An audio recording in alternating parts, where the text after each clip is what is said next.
大家好，我是小諾。很多朋友在炖雞湯的時候喜歡放各種雜七雜八的香料，不僅難喝，香味和鮮味也沒有了。今天給大家分享燉雞湯的小技巧，切記三放三不放。燉出的雞湯湯鮮味美又營養。下面跟着視頻一起看看我是怎麼做的吧。今天花了60塊錢買了一隻母雞，燉雞湯最好選擇母雞，要是能買到土的母雞那就更好了。为了省事兒，直接讓杀鸡店的老板给剁成这样的大塊了。炖雞湯不要整只雞燉，或者是剁成小塊，剁成像视頻中這樣的大塊，這樣燉的時候好燉，而且吃的時候也方便。接下來往盆中加入1勺食鹽，再加入清水，抓洗一會兒，抓拌至食鹽溶解，抓出雞肉中的血水。這樣鹽水的密度大於血水的密度，可以輕鬆地泡出雞肉中的血水。抓拌均匀後，放在一旁浸泡20分鐘。這個時間我們準備一點配料，準備一塊生薑，把它切成薄片。薑我們可以多放一些，這樣能夠很好的去腥。切好後放在盤中備用。再準備一段大蔥，切成粗條，這樣蔥的香味能夠更好的炒出來。切好後放在盤中備用。20分鐘，雞肉中泡出了許多的血水，再用流动清水把雞肉冲洗乾淨。洗净後控水撈出，直接放入鍋中，加入没過雞肉的清水，再加入2片薑片，幾個蔥段。蔥薑有很好的去腥增香的效果。先給雞肉焯一下水，焯水不僅可以去腥，減少雞肉中多餘的油脂，同時減少嘌呤的含量，燉出來的雞湯口感更加的美味營養。水開後，鍋中出現浮沫，用勺子撇乾淨，然後再煮3分鐘。把雞肉用漏勺控水撈出，撈的時候在中間水開的地方撈，這樣雞塊就不會沾上浮沫，不需要再次清洗了。然後放入漏籃裡沥水備用，再將裡面的蔥薑挑出來補藥。接下來鍋燒熱，加入食用油，油熱放入薑片、蔥段，翻炒均勻，多炒一會兒，炒出蔥薑的香味兒。然後放入控干水分的雞肉，大火翻炒，把雞肉中的水分炒出來。燉雞湯要把雞肉中的水分炒出來，這樣燉的雞肉更香更好吃。炒至雞肉顏色發黃，再從鍋邊壘上開水，這樣才能夠最大程度的激發出雞肉中的香味兒。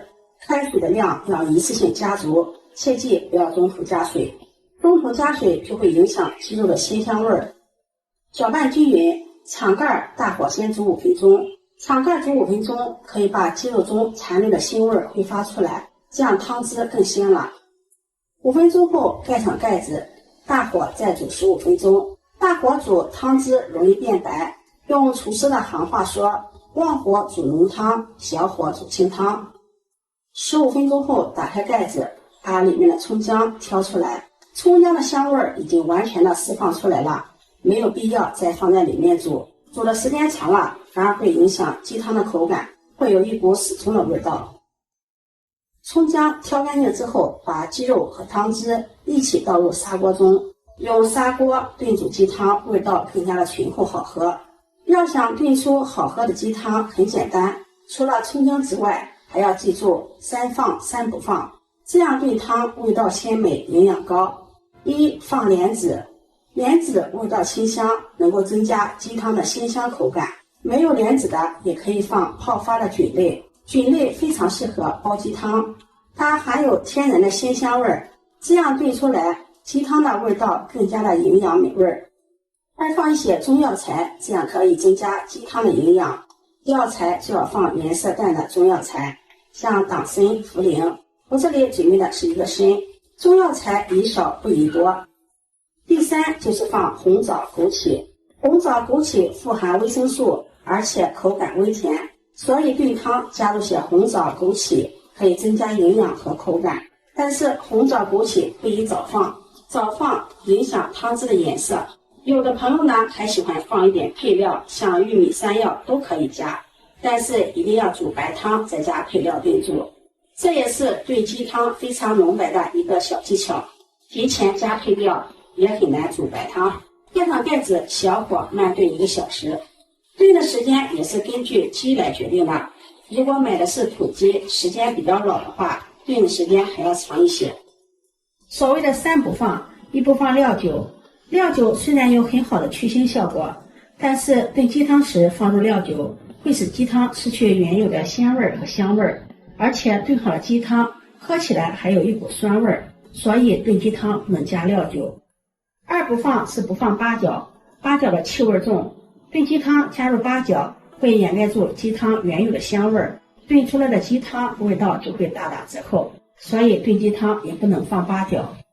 第3不放是不放花椒。燉雞湯講究的是湯鮮味美，味道比較清淡的。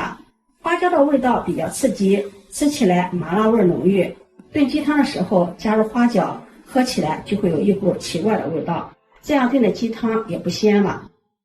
雞湯這會兒也燉了有1個小時了，打開蓋子，這個時候再放入清洗乾淨的紅棗，用勺子攪拌攪拌，蓋上蓋子再煮20分鐘，煮出紅棗的香甜味兒。